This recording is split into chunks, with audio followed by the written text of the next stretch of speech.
Hello everyone, welcome back to our YouTube channel किताबों की पाठशाला। सो गाइस, आज की वीडियो में हम देखने वाले हैं क्लास 11th बायोलॉजी का चैप्टर नंबर 22 जिसका नाम है रासायनिक समन्वय व एकीकरण। तो चलिए इसके ऑब्जेक्ट क्वेश्चन देखने स्टार्ट करते हैं। सो फर्स्ट है सही विकल्प चुनकर लिखिए। तो इसका फर्स्ट है निम्नलिखित में से कौन सी अंतःस्रावी ग्रंथि नहीं है। तो इसका राइट आंसर रहेगा संवेद ग्रंथि। फिर हमारा सेकेंड है निम्नलिखित में से कौन सा हार्मोन पीयूष ग्रंथि से स्रावित होता है। तो राइट आंसर रहेगा सभी, क्योंकि ACTH TSH GH ये तीनों ही पीयूष ग्रंथि से स्रावित होते हैं। फिर थर्ड है निम्नलिखित में से कौन सा हार्मोन पीयूष ग्रंथि के पश्च भाग से स्रावित होता है। तो इसका राइट आंसर रहेगा ऑक्सीटोसिन हार्मोन। फिर नेक्स्ट है निम्नलिखित में से कौन सी ग्रंथि मेलेटोनिन हार्मोन को स्रावित करती है। तो इसका राइट आंसर रहेगा पीनियल ग्रंथि। फिर नेक्स्ट आते हैं हमारे रिक्त स्थानों की पूर्ति कीजिए। तो इसका फर्स्ट है अंगनाशय की रिक्त स्थान कोशिकाओं से इंसुलिन स्रावित होता है। तो इसका राइट आंसर रहेगा बीटा कोशिकाओं से। ओके। फिर सेकेंड है अंगनाशय की रिक्त स्थान कोशिकाओं से ग्लूकेगोन स्रावित होता है। तो अल्फा कोशिकाओं से ग्लूकेगोन स्रावित होता है। फिर थर्ड है मधुमेह रोग रिक्त स्थान हार्मोन की कमी से होता है। तो राइट आंसर रहेगा इंसुलिन। फिर नेक्स्ट है फोर्थ लेडिंग कोशिकाएं रिक्त स्थान में पाई जाती है। तो इसका राइट आंसर रहेगा वृषण में। फिर नेक्स्ट आते हैं हमारे सही जोड़ी बनाकर लिखिए। तो इसका फर्स्ट है पीयूष ग्रंथि। तो इसका राइट आंसर रहेगा मटर के आकार की ग्रंथि। फिर सेकेंड है थायराइड ग्रंथि। तो इसका राइट आंसर रहेगा द्विपालित ग्रंथि। फिर थर्ड है एड्रियल ग्रंथि। तो इसका राइट आंसर रहेगा टोपी के आकार की ग्रंथि। फिर है यकृत। तो इसका राइट आंसर रहेगा सबसे बड़ी पाचक ग्रंथि। फिर फिफ्थ है अंगनाशय। तो इसका राइट आंसर रहेगा पत्ती के आकार की ग्रंथि। फिर आते हैं हमारे एक वाक्य में उत्तर लिखिए। तो चलिए इसका फर्स्ट देख लेते हैं। सो फर्स्ट है कौन सी अंतःस्रावी ग्रंथि ग्रेवस रोग से संबंधित है। तो इसका राइट आंसर रहेगा थायराइड ग्रंथि। फिर हमारा नेक्स्ट है कौन सी अंतःस्रावी ग्रंथि एडिशन रोग से संबंधित है। तो इसका आंसर रहेगा एड्रिनल ग्रंथि। फिर हमारा थर्ड है किस ग्रंथि में लेहर हैंस के द्वीप पाए जाते हैं। तो राइट आंसर रहेगा अंगनाशय। क्या रहेगा? अंगनाशय। फिर हमारा नेक्स्ट है रक्त निर्माण में भाग लेने वाले हार्मोन का नाम लिखिए। तो इसका राइट आंसर रहेगा इरिथ्रोपोइटिन। फिर नेक्स्ट है हमारा फिफ्थ किस हार्मोन को आपातकालीन हार्मोन के नाम से जाना जाता है। तो राइट आंसर रहेगा एड्रीनेलिन हार्मोन। फिर नेक्स्ट आते हैं हमारे अति लघुत्तरी प्रश्न। तो ये हमारे 2 अंकीय प्रश्न है। तो चलिए इसको देखना स्टार्ट करते हैं। सो फर्स्ट है हार्मोन किसे कहते हैं। तो चलिए इसका आंसर हम देख लेते हैं। आंसर है हमारा आंसर आप स्क्रीन पर देख सकते हैं। हार्मोन अंतःस्रावी ग्रंथि के उत्पाद को हार्मोन कहते हैं। जो अंतःस्रावी ग्रंथि का जो उत्पाद होता है उसी को हम हार्मोन कहते हैं। हार्मोन ऐसे रासायनिक संदेशवाहक होते हैं जो कोशिकाओं द्वारा स्रावित होकर रक्त के माध्यम से दूर या पास की लक्ष्य कोशिकाओं में पहुंचकर उनकी कायरकी को प्रभावित करते हैं। जो हार्मोन होते हैं वो अंतःस्रावी ग्रंथि के उत्पाद माने जाते हैं और वह क्या होते हैं? संदेशवाहक होते हैं। जो कोशिकाओं द्वारा जो रक्त स्रावित होता है उसमें दूर या पास की जो लक्ष्य कोशिकाएं होती है उसके पास पहुंचाया जाता है। तो इसी को हम हार्मोन कहते हैं। फिर हमारा नेक्स्ट क्वेश्चन है, सेकेंड क्वेश्चन है अंतःस्रावी ग्रंथियों को परिभाषित कीजिए। तो चलिए इसका आंसर हम देख लेते हैं। आंसर है हमारा, जैसा कि आप आंसर स्क्रीन पर देख सकते हैं, अंतःस्रावी ग्रंथि जो अपना उत्पाद वाहिका के अभाव के कारण सीधे रक्त में विसर्जित करती है। जो ग्रंथि होती है वो अपना उत्पाद तो बनाती है लेकिन वाहिका के अभाव के कारण और सीधे रक्त में ही विसर्जित हो जाती है।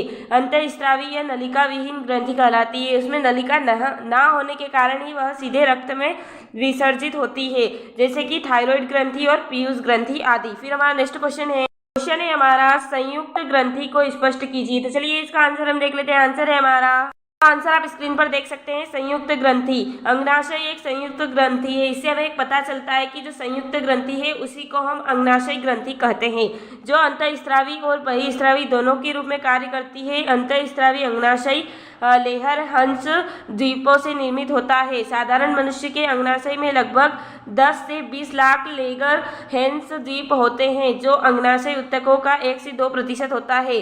जो अंगनाशय होता है, अंगनाशय ग्रंथि होती है, वो क्या होती है, अंतःस्रावी और बहिःस्रावी दोनों के रूप में काम करती है। और उनके में क्या निर्मित होता है, लेगर हेंस द्वीप निर्मित होते हैं। और वो साधारण मनुष्य में 10 से 20 लाख तक होते हैं। और जो अंगनाशय ऊतक होते हैं उसमें 1 से 2% तक होते हैं। फिर हमारा नेक्स्ट क्वेश्चन है अंडाशय से निकलने वाले हार्मोन व उसके कार्य लिखिए। तो चलिए इसका आंसर हम देख लेते हैं। आंसर है हमारा, आंसर आप स्क्रीन पर देख सकते हैं। अंडाशय से निकलने वाले हार्मोन के नाम व उनके कार्य। पहला हार्मोन है एस्ट्रोजन। तो इसका कार्य है, यह हार्मोन महिला के स्तन, गर्भाशय, आंतरिक और बाहरी जननांग पर कार्य करते हुए महिलाओं के प्रजनन अंगों के बनाने में सहायक और भ्रूण के लिए गर्भाशय को तैयार करता है।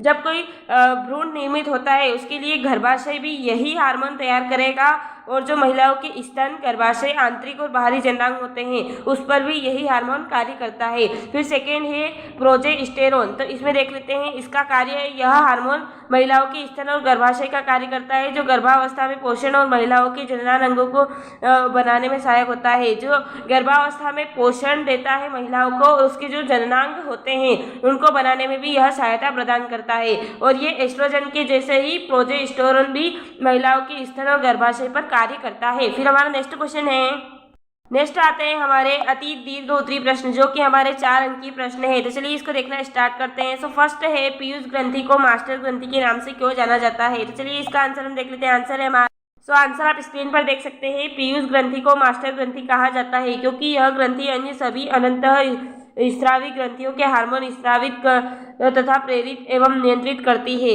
जो यह ग्रंथि होती है वो क्या करती है, अंतःस्रावी ग्रंथियों के जो हार्मोन्स होते हैं उनका उन्हें स्रावन के लिए प्रेरित भी करती है और नियंत्रित भी करती है। जैसे पीयूष ग्रंथि द्वारा प्रेरित TSH हार्मोन थायराइड ग्रंथि को थायरोक्सिन बनाने के लिए उत्तेजित करता है। जो पीयूष ग्रंथि का जो हार्मोन TSH होता है उसी से थायराइड ग्रंथि को वह प्रेरित करता है थायरोक्सिन बनाने के लिए। इस प्रकार पीयूष ग्रंथि का ACTH हार्मोन अधिवक्र ग्रंथि का कोर्टिसोन बनाने के लिए उत्तेजित करता है। जो ACTH हार्मोन है वो अधिवक्र ग्रंथि को कोर्टिसोन बनाने के लिए प्रेरित करता है। ओके, फिर हमारा नेक्स्ट क्वेश्चन है थायराइड ग्रंथि की संरचना व उससे निकलने वाले किन्हीं 2 हार्मोन के नाम व उनके कार्य लिखिए। तो चलिए इसका आंसर हम देख लेते हैं। आंसर है हमारा, आंसर आप स्क्रीन पर देख सकते हैं। थायराइड ग्रंथि की संरचना। थायराइड ग्रंथि श्वास नली के दोनों ओर स्थित 2 पालियों के बीच बनी होती है। जो थायराइड ग्रंथि होती है वो जो हमारी सांस नली होती है उन दोनों के बीच की पालियों में बनी होती हैं। दोनों पालियां संयोजी ऊतक के पतली पल्लीनुमा स्थमस से जुड़ी होती है। स्थमस एक ग्रंथि है जिससे यह पल्लीनुमा संयोजी ऊतक से जुड़ी होती है। प्रत्येक थायराइड ग्रंथि पुटकों और भरण ऊतकों की बनी होती है। जो भी थायराइड ग्रंथि बनी होगी वो किससे बनी होगी, पुटकों और भरण ऊतकों की बनी होगी।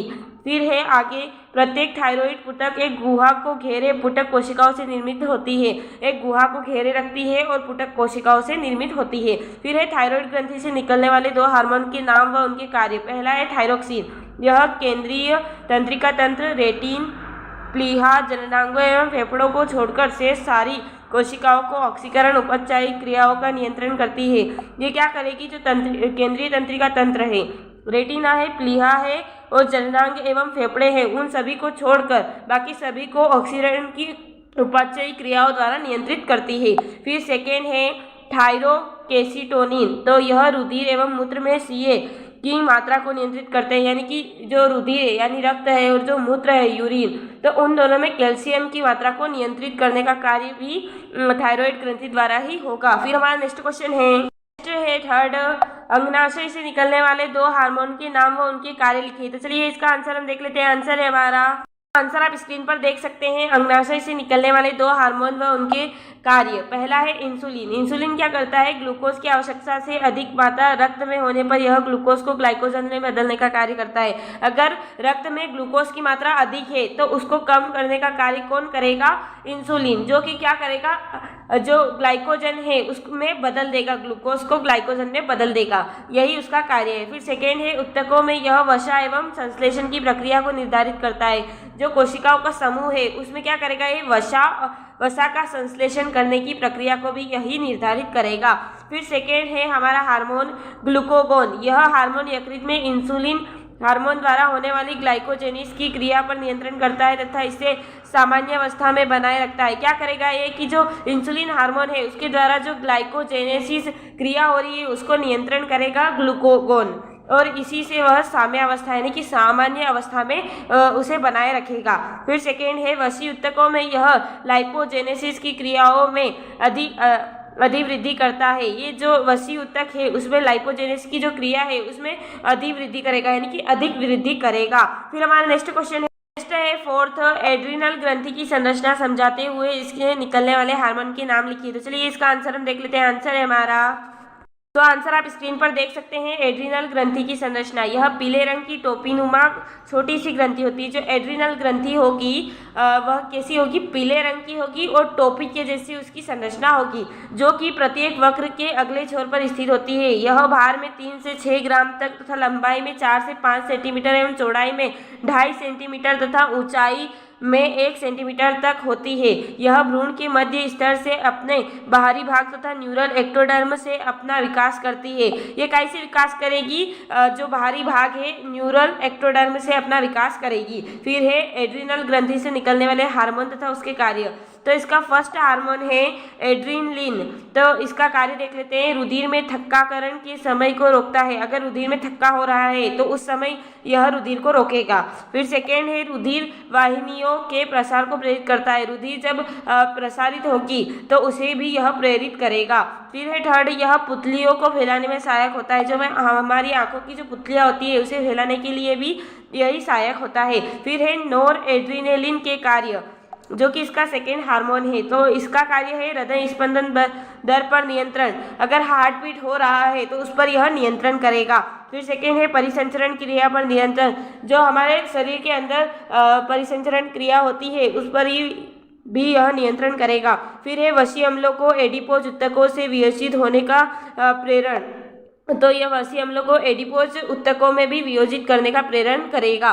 फिर हमारा नेक्स्ट आते हैं हमारे अति दीर्घ उत्तरी प्रश्न, जो कि हमारे 5 अंकीय प्रश्न है। तो चलिए इसके फर्स्ट को देखते हैं। सो फर्स्ट है मनुष्य में पाई जाने वाली इन्हीं 5 अंतःस्रावी ग्रंथियों के नाम व उनसे निकलने वाले एक एक हार्मोन व कार्य लिखिए। तो चलिए इसका आंसर हम देख लेते हैं। आंसर है हमारा, सो आंसर आप स्क्रीन पर देख सकते हैं। मनुष्य में पाई जाने वाली 5 अंतःस्रावी ग्रंथियों के नाम। पहली है पीयूष ग्रंथि, जिसका एक हार्मोन है ऑक्सीटोसिन हार्मोन, और इसका कार्य देख लेते हैं। तो कार्य है शिशु जन्म के बाद यह गर्भाशय को सामान्य अवस्था में लाने और शिशु द्वारा दूधपान के समय स्तनों की पेशियों को सिकुड़कर दूध उत्पादन को बढ़ाने का काम करता है। क्या करेगा ये कि जब शिशु का जन्म हो जाएगा तो वह गर्भाशय को क्या करेगा, सामान्य अवस्था में लाएगा, और जब शिशु दूध पान करेगा तब यह जो पेशियां है उसे सिकुड़ेगा और जिससे कि दूध का उत्पादन हो सके, तो जिससे शिशु दूध पान कर सके। फिर हमारा सेकेंड है अंडाशय, जिसका एक हार्मोन है एस्ट्रोजन, जिसका कार्य है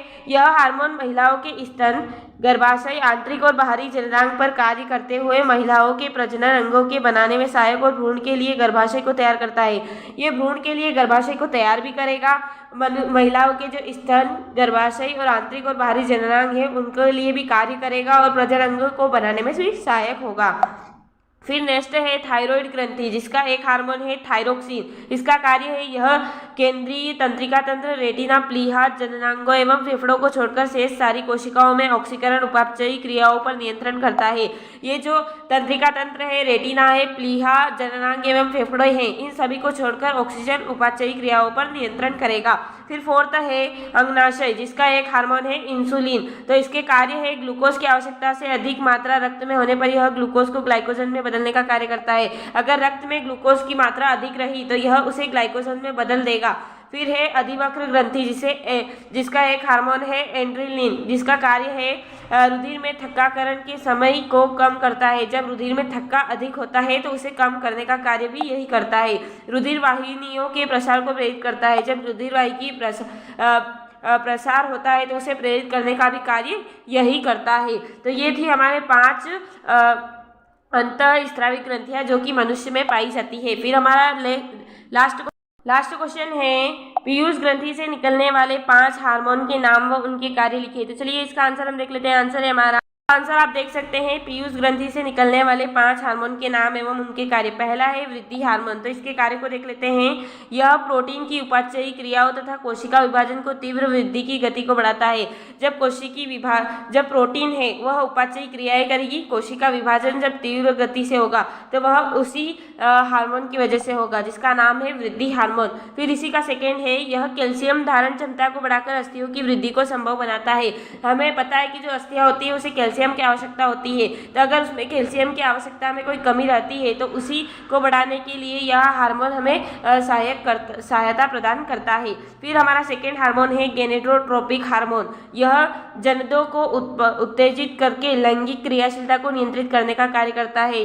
ये जो 2 जन भाग लेते हैं उन्हें उत्तेजित करता है और जो लैंगिक क्रियाशीलता होती है उसे नियंत्रित करने का कार्य भी गेनेटोट्रोपिक हार्मोन करता है। फिर है लेक्टोजेनिक हार्मोन।